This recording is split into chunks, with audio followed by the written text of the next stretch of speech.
ఒక అడవిలో చాలా జంతువులు జీవిస్తుండేవి. పాపం అక్కడ ఓ ఒంటరి ఏనుగు ఉండేది. అది తన గుంపు నుండి వేరుపడింది. అది ఎంత వెతికినా తన బంధుమిత్రులను చేరుకోలేకపోయింది. ఆ ఏనుగుకు స్నేహితులంటూ ఎవ్వరూ లేరు. దాంతో తనతో స్నేహం చెయ్యడానికి ఎవరైనా దొరుకుతారేమో అని అది ఆశగా తిరగసాగింది. అలా అడవంతా తిరుగుతున్న ఆ ఏనుగుకు చెట్టు మీద ఓ కోతి కనిపించింది. దాని దగ్గరకు వెళ్ళి, కోతి మిత్రమా, నాతో స్నేహం చేస్తావా అని అడిగింది. దానికి ఆ కోతి, అబ్బో, నువ్వెంత పెద్దగా ఉన్నావో, అంత పెద్ద భారీ కాయంతో నడవడమే కష్టం.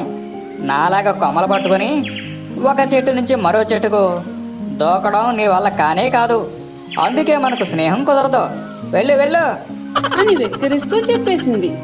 కోతితో స్నేహం కుదరనందుకు బాధగా వెళ్తున్న ఆ ఏనుగుకు దారిలో కుందేలు కనిపించింది. ఓ కుందేలు మిత్రమా, నాకు ఈ అడవిలో స్నేహితులంటూ ఎవ్వరూ లేరు.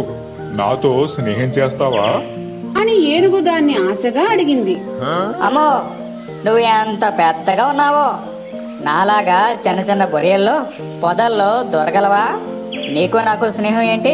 వెళ్ళు వెళ్ళు అని కుందేలు నవ్వుకుంటూ వెళ్ళిపోయింది. ఆ తర్వాత ఏనుగుకు ఓ కప్ప కనిపించింది. దాన్ని కూడా, ఓ కప్ప మిత్రమా, నాతో స్నేహం చేయవా ప్లీజ్ అని అడిగింది. ఓర్ని, నువ్వు అంత పెద్దగా ఉన్నావు, పైగా నాలాగే గెంతలేవు. నీతో నాకు స్నేహం కుదరదు, పో. అని కప్ప చెప్పేసింది.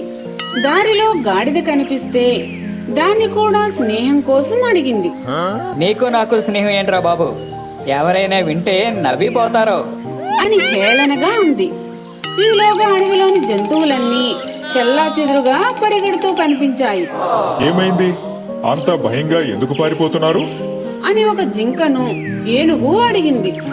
అయ్యో, ఏం చెప్పమంటావు, ఈ అడవిలోకి ఒక పెద్ద డైనోసార్ వచ్చింది.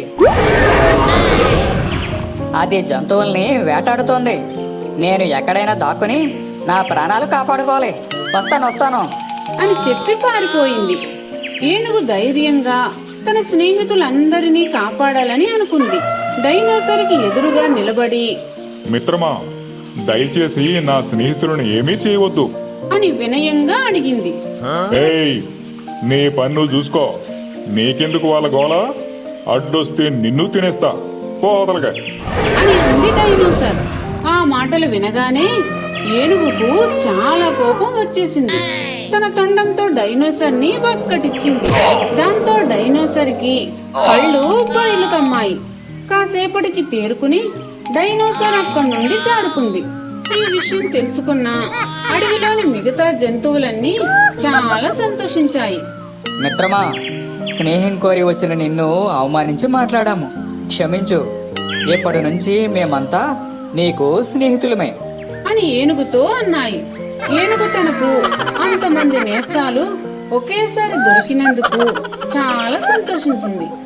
ఈ కథలో నీతేమిటంటే, స్నేహం చేయడానికి ఆకారంతో సంబంధం లేదు, మంచి మనసుంటే చాలు. ఫ్రెండ్స్, ఈ వీడియో నచ్చినట్లయితే లైక్ చేయండి, షేర్ చేయండి. అలాగే మా ఛానల్ సబ్స్క్రైబ్ చేసుకుని మాకు సపోర్ట్ చేయండి.